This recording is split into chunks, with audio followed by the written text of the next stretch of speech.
ओम उमा महेश्वराय नमः। आप सभी का हमारे YouTube चैनल पर हार्दिक स्वागत है। ज्येष्ठ मास महात्म्य में आज सुने आगे की कथा। स्कंद जी ने कहा, अगस्त्य जी, प्राचीन काल की बात है।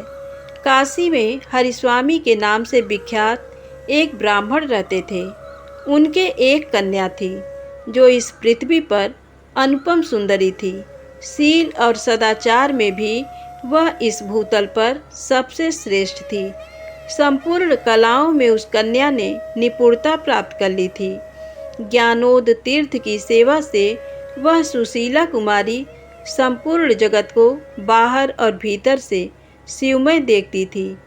एक दिन जब वह अपने घर के आंगन में सोई हुई थी, उसके रूप वैभव से मोहित होकर किसी विद्याधर ने उसे हर लिया। वह रात में आकाश मार्ग से उस कन्या को लेकर मलय पर्वत पर जाना चाहता था। इतने में ही भयानक आकार वाला विद्युन्माली राक्षस वहां आ गया और इस प्रकार बोला, विद्याधर कुमार, अब तू मेरी दृष्टि के समक्ष आ गया। आज इस मानव कन्या के साथ तुझे यमलोक भेजे देता हूँ। ऐसा कहकर राक्षस ने विद्याधर को त्रिशूल से मारा। विद्याधर कुमार भी बड़ा बलवान था। उसने वज्रघात के समान मुक्के से उस राक्षस को मारा।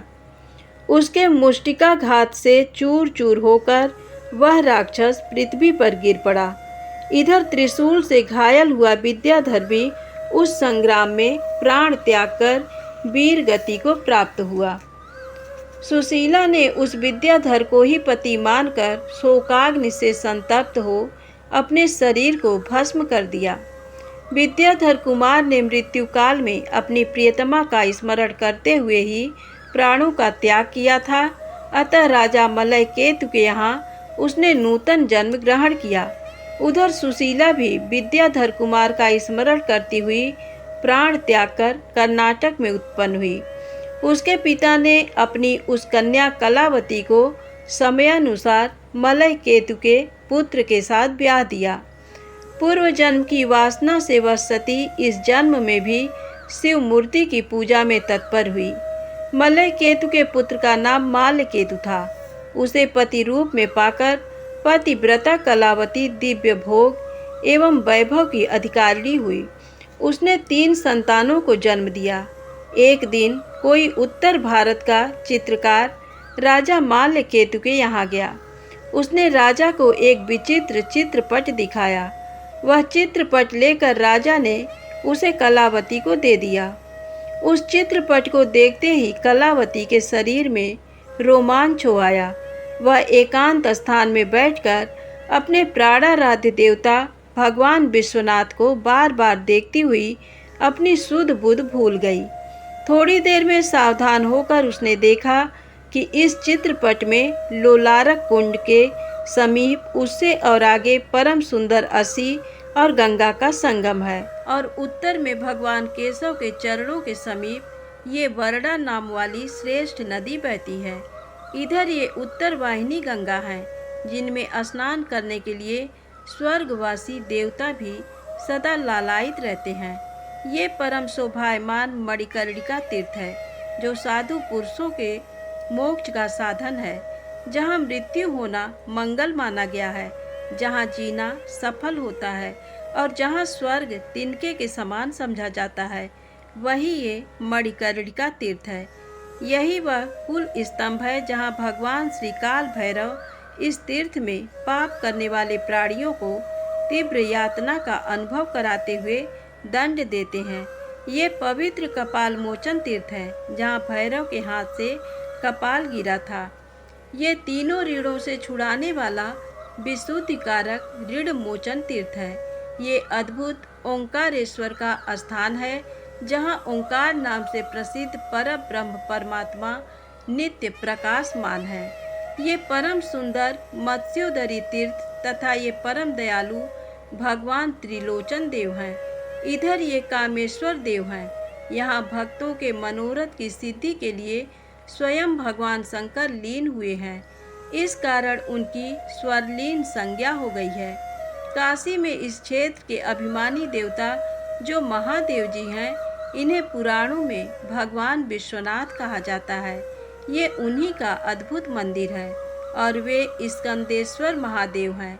इनका श्रद्धा पूर्वक दर्शन करने से मनुष्य आजन्म ब्रह्मचर्य का फल प्राप्त करता है।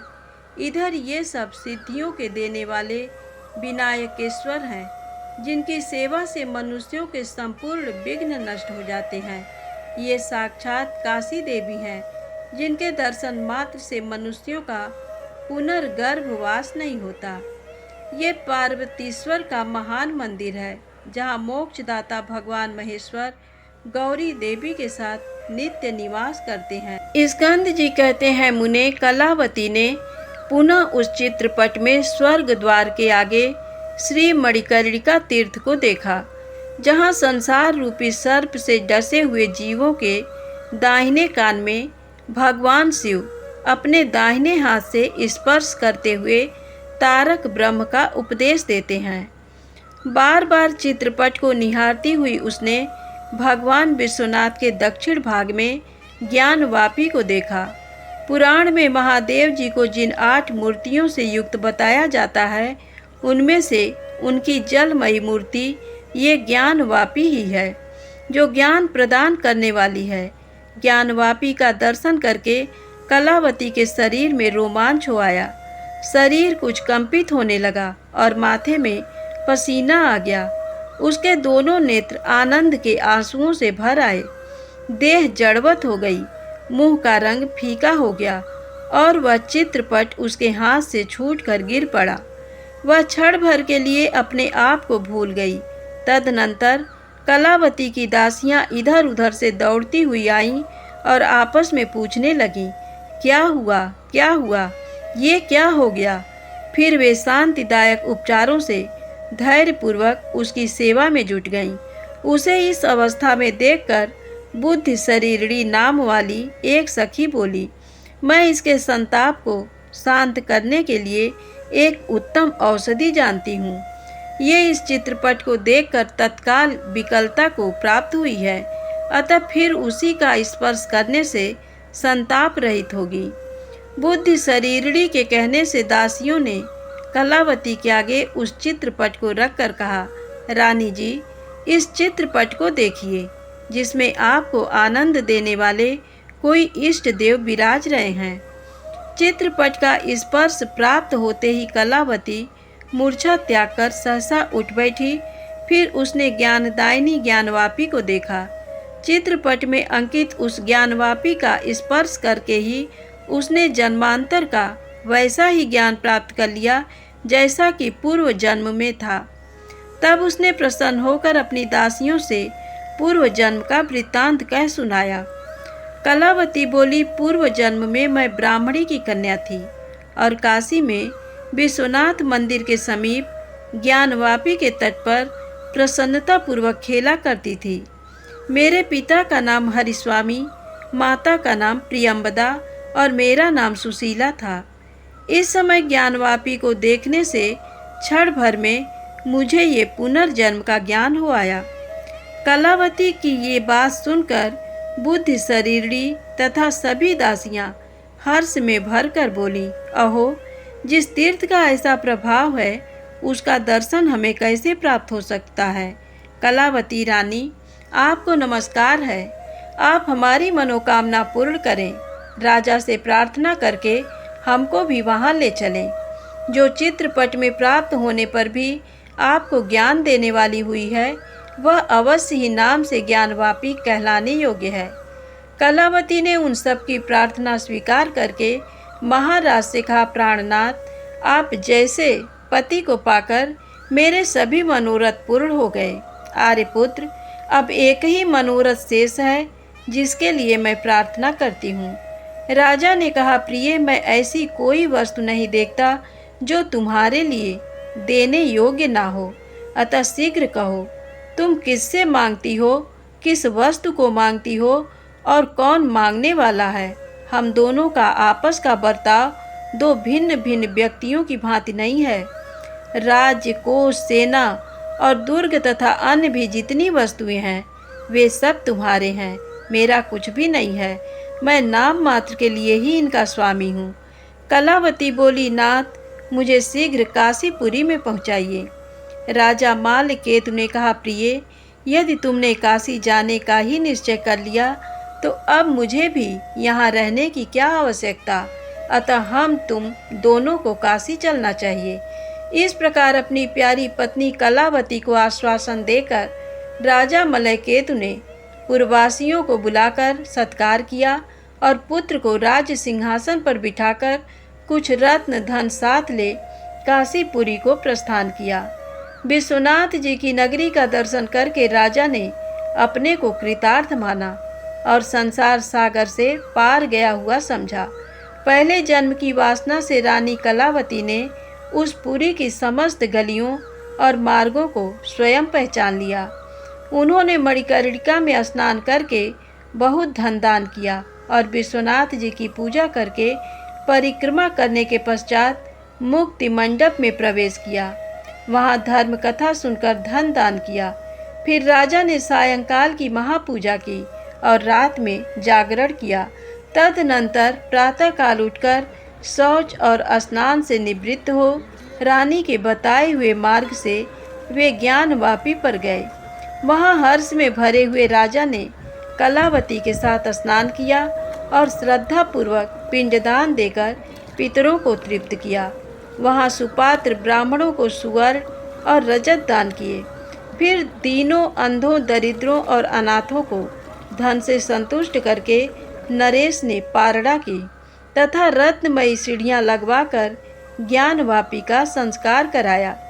रानी कलावती ने अपने पति के साथ ज्ञानवापी तीर्थ के प्रति भक्ति भाव बढ़ाया और आयु के शेष दिन तपस्या पूर्वक व्यतीत किए। एक दिन प्रातःकाल वे दोनों दंपति ज्ञानवापी में स्नान करके बैठे हुए थे। इसी समय किसी जटाधारी व्यक्ति ने आकर उनके हाथ में विभूति दी और इस प्रकार कहा, उठो, आज एक ही क्षण में तुम दोनों को यहाँ तारक मंत्र का उपदेश प्राप्त होगा।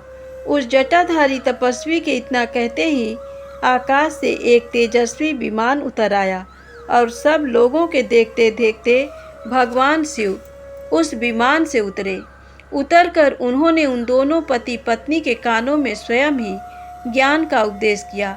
उपदेश के अनंतर अनिर्वचनीय परम ज्योति स्वरूप वह श्रेष्ठ विमान आकाश मार्ग को प्रकाशित करता हुआ तत्काल ऊपर को चला गया और महादेव जी भी अपने परम धाम में चले गए। स्कंद जी कहते हैं, तभी से ज्ञानवापी तीर्थ का महत्व इस संसार में सबसे अधिक हो गया। ज्ञानवापी भगवान शिव की प्रत्यक्ष मूर्ति एवं ज्ञान उत्पन्न करने वाली है। धन्यवाद। एक बार प्रेम से बोलिए शंकर भगवान की जय, कार्तिकेय महाराज की जय, काशी नगरी की जय। दोस्तों, वीडियो पसंद आई हो तो कृपया मेरे चैनल को लाइक सब्सक्राइब अवश्य करें। जय माता दी, जय भोलेनाथ।